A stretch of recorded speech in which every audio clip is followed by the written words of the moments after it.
주님께서 여러분과 함께 루카가 전한 거룩한 복음입니다.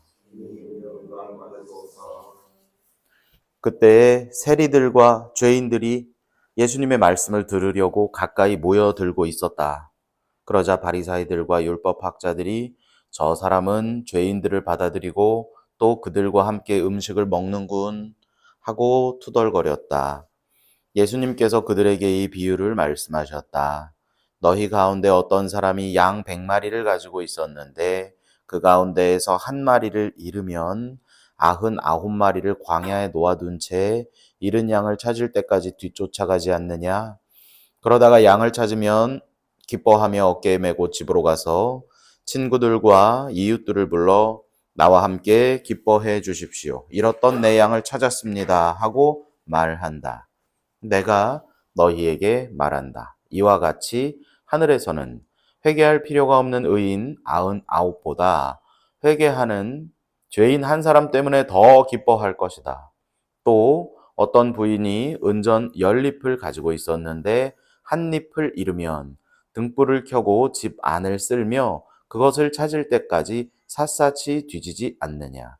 그러다가 그것을 찾으면 친구들과 이웃들을 불러 나와 함께 기뻐해 주십시오. 잃었던 은전을 찾았습니다. 하고 말한다. 내가 너희에게 말한다.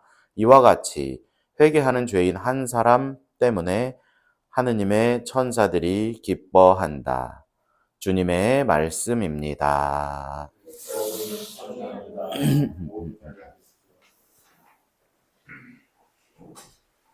찬미의 주님, 오늘 우리는 루카복음의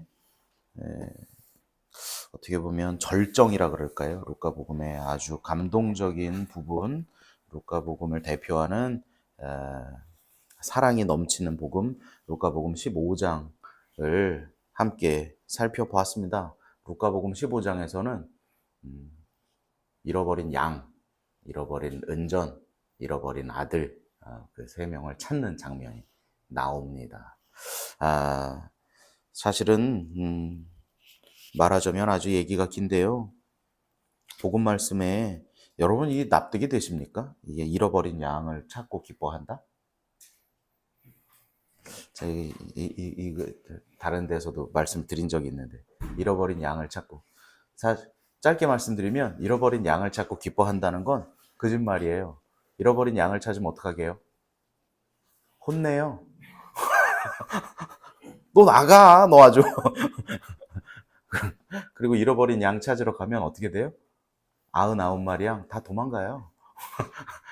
처음부터 끝까지 말이 하나도 안 되는 구절이에요. 근데 이 왜 이렇게 왜 아주 의미 있는 말들로 가득 차 있는 성경이라고 읽으셔. 이 주인은 그렇구나. 그렇게 아주 자연스럽지가 않습니다. 이 문장이 전체가 다. 오늘은 이 복음이 산자와 죽은 자에 대한 이야기를 하려고 하기 때문에 그렇습니다. 먼저 죽은 자를 좀 살펴볼 필요가 있습니다. 죽음을 활용하는 일들이 참 많습니다. 죽음을. 보통 죽음은 언제 활용해요? 흔적 없이 없애기 위해서. 그죠? 그래가지고 왜 발에다가 시멘트 덩어리 해가지고 바다에 던지는 거 아니에요?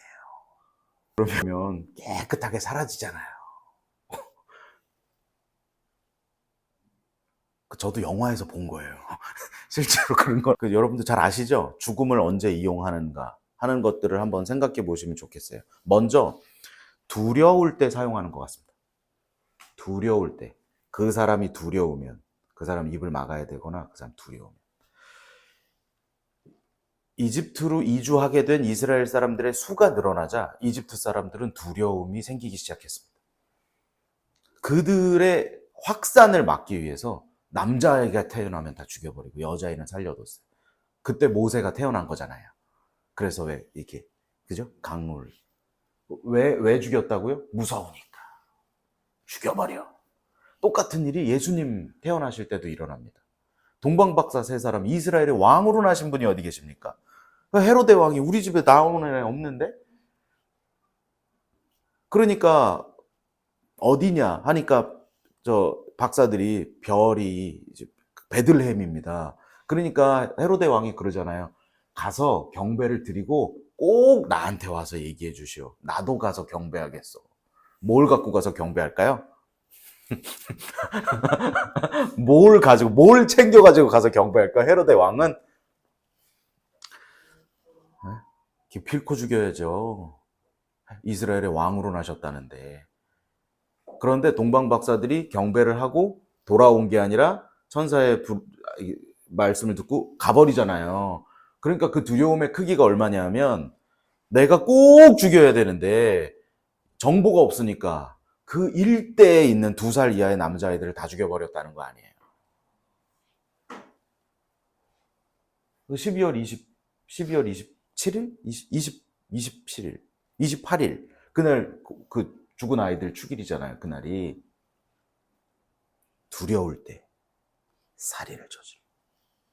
또 다른 방법, 또 다른 원인으로는 미워서 죽이는 것도 있는 것 같아요.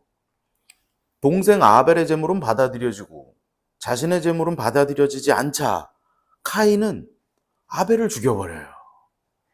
그게 해답이 될 수가 없는데, 그죠? 내 제물이 왜 받아들여지지 않았나를 생각해야 되는데 사람은 저걸 죽여버려. 무슨 상상을 했는지 모르겠어요. 그러면 죽여버리면 나 혼자밖에 안 남으니까 뭐 나 하나니까 이제 받아들여질라나 이렇게 생각한 건지, 아니면 하느님한테 서운한 마음이 있었는지, 내 재물 안 받으면 받던 것도 다 죽여버릴 거야 라고 했는지, 아벨을 시샘해서 그랬는지 모르겠습니다. 야곱이 낳은 10아들도 11번째 아들인 그 레베카, 라헬에게서 이 요셉이라는 친구가 나와요. 아버지는 라헬을 사랑했잖아요. 원래 라헬이랑 결혼하자고 한 거거든요. 근데 그 아버지 라반이 사기쳐가지고 결혼식 날 레아가 나오는 거 아니에요. 그죠? 그 7년 더 일하면 주겠다. 그리고 7년 더 일해갖고 부인이 둘 생겼잖아요. 어쨌든 그 얘기하면 또 기니까. 근데 어쨌든 그 10명의 형들은 나오자마자 아버지가 긴 옷을 지어 입힌 그 요셉이 미우니까 단체적으로다가 죽여버립시다. 구덩이에 쳐넣는 거 아니에요. 사실은 성경에 등장하는 여러 가지 장면 말고도 여러분들이 쉽게 잘 알고 계시는 여러 방법으로 죽음은 이용되어 왔습니다. 진실을 은폐하기 위해, 정적을 제거하기 위해 등등의 목적으로 죽음은 그렇게 사용되어 온 갈등 해결의 방법입니다. 죽음이라는 것은 아주 지극히 인간적인 방식이고 인간의 상상력으로 제시된 방법입니다. 깨끗하게 없애버리고 싶다.